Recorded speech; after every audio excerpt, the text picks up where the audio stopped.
Assalamualaikum warahmatullahi wabarakatuh. Alhamdulillahirabbil alamin. Assalatu wassalamu ala asrafil anbiya wal mursalin wa ala alihi wa ashabi ajmain. Amma ba'du. Segala puja dan puji syukur kehadirat Allah Subhanahu wa taala yang Maha mengetahui dan Maha melihat hamba-hambanya. Maha suci Allah Subhanahu wa taala, Dialah yang menciptakan binatang-binatang di langit dan dijadikan padanya penerang dan bulan yang bercahaya. Aku bersaksi bahwa tiada Tuhan selain Allah dan bahwa Muhammad adalah hambanya dan rasulnya yang diutus dengan kebenaran sebagai pembawa kabar gembira dan pemberi peringatan, mengajak pada kebenaran dengan izinnya dan cahaya penerang bagi umatnya. Ya Allah, curahkan salawat dan salam baginya dan keluarganya, yaitu doa dan keselamatan yang berlimpah. Baik, di sini saya akan membawakan kultum yang berjudul Hidup Sehat ala Rasulullah SAW. Setiap manusia pasti ingin selalu sehat, baik jasmani maupun rohani. Tetapi tidak semua manusia itu tahu bagaimana cara menjadi sehat. Nah, di dalam Islam, seorang muslim diajarkan untuk hidup sehat dengan cara mencontoh hidup sehat ala Rasulullah SAW. Sebab Nabi SAW adalah teladan yang baik dalam semua bidang kehidupan, termasuk dalam hal kesehatan. Rasulullah SAW adalah teladan terbaik. Begitupun dalam hal kesehatan.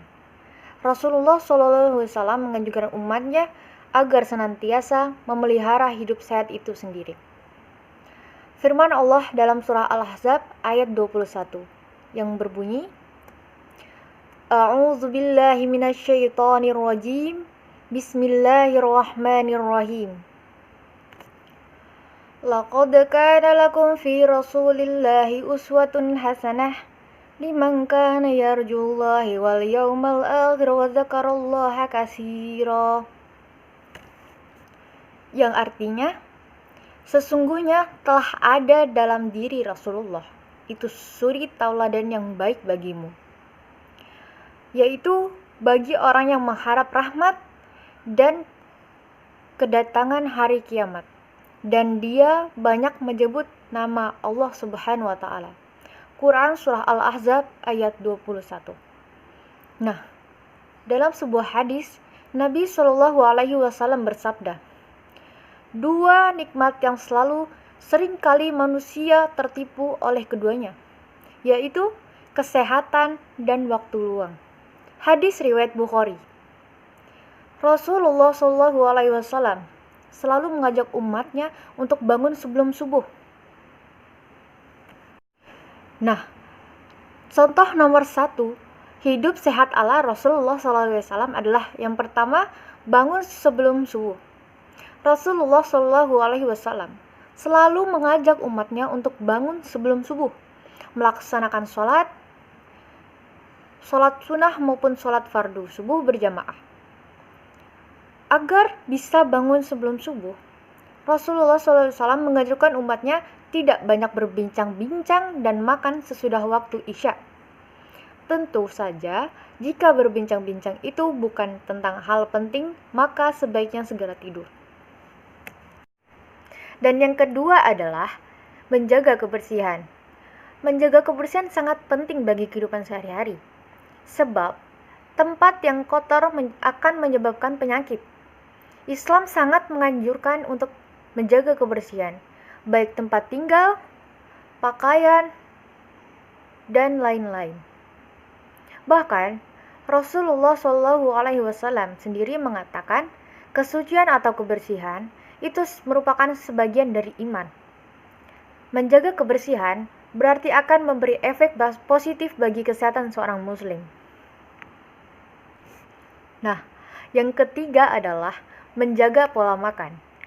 Allah telah berfirman yang artinya, makanlah di antara rezeki yang baik yang telah kami berikan kepadamu, dan janganlah melampaui batas padanya yang menyebabkan kemurkaanku menimpamu. Dan barang siapa ditimpa oleh kemurkaanku, maka sesungguhnya binasalah ia. Quran Surah Toha ayat 81. Nah, ayat ini menegaskan, sesungguhnya janganlah kita berlebihan dalam makan, karena akan berdampak buruk bagi kesehatan kita. Berbagai penyakit dapat muncul kalau seseorang sembarangan dan tidak mengatur pola makannya dengan baik. Nah, selanjutnya adalah yang keempat. Yang keempat adalah berjalan kaki atau olahraga. Rasulullah SAW selalu berjalan kaki ke masjid dan ke pasar, mengunjungi rumah sahabat dan sebagainya. Dengan berjalan kaki, keringat akan mengalir, pori-pori akan terbuka dan peredaran darah akan lancar. Ini penting sekali untuk mencegah penyakit jantung. Selanjutnya adalah yang kelima. Yang kelima adalah Rasulullah sering berpuasa. Rajin berpuasa di hari Senin dan Kamis, memberikan waktu bagi lambung untuk beristirahat. Bayangkan, setiap hari lambung diperintah bekerja keras untuk mencerna makanan setiap pagi, siang, dan malam. Nah, saat berpuasa, lambung akan beristirahat dan memproses makanan yang belum tercerna sebelumnya. Juga dapat menyaring racun yang mungkin tersimpan dalam tubuh. Karena proses pencernaan akan kurang sempurna. Allah Subhanahu wa Ta'ala berfirman, "Hai orang-orang yang beriman, diwajibkan atas kamu berpuasa sebagaimana diwajibkan orang-orang sebelum kamu agar kamu bertakwa." Quran Surah Al-Baqarah ayat 183. Nah, yang keenam adalah tidak pemarah. Nasihat Rasulullah SAW pernah bersabda, jangan marah. Nah, itu diulangi sampai 3 kali. Nah, ini menunjukkan hakikat kesehatan dan kekuatan seseorang.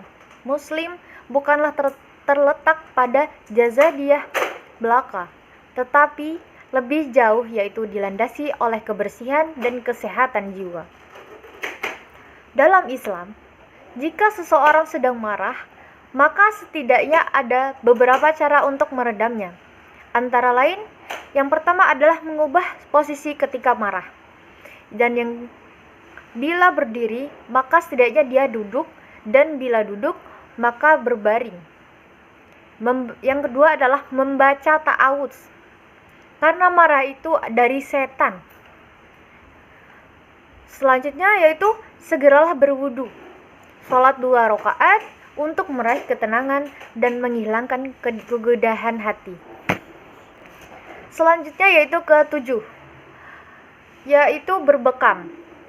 Untuk penyembuhan atau menjaga kesehatan, Sa'id bin Jubair berkata dari Ibnu Abbas radhiyallahu anhu bahwa Rasulullah SAW bersabda, kesembuhan dapat diperoleh dengan 3 cara. Yang pertama, dengan meminum madu, obat herbal. Yang kedua, dengan cara berbekam atau hijanah. Dan ketiga adalah terapi atau besi panas.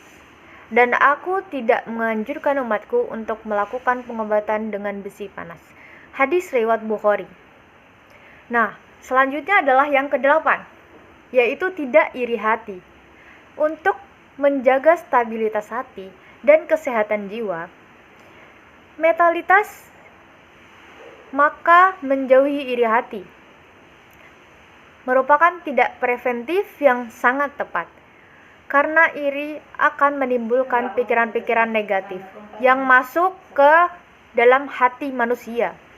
Jika tidak ditanami keimanan, iri hati akan timbul stres, bahkan jatuh sakit. Nah, begitulah tips-tips hidup sehat ala Rasulullah SAW. Semoga bermanfaat. Ungzur maqalah wala tangzur maqalah. Lihatlah apa yang dikatakan, jangan melihat siapa yang mengatakan. Syukran, wabillahi taufiq wal hidayah. Wassalamualaikum warahmatullahi wabarakatuh.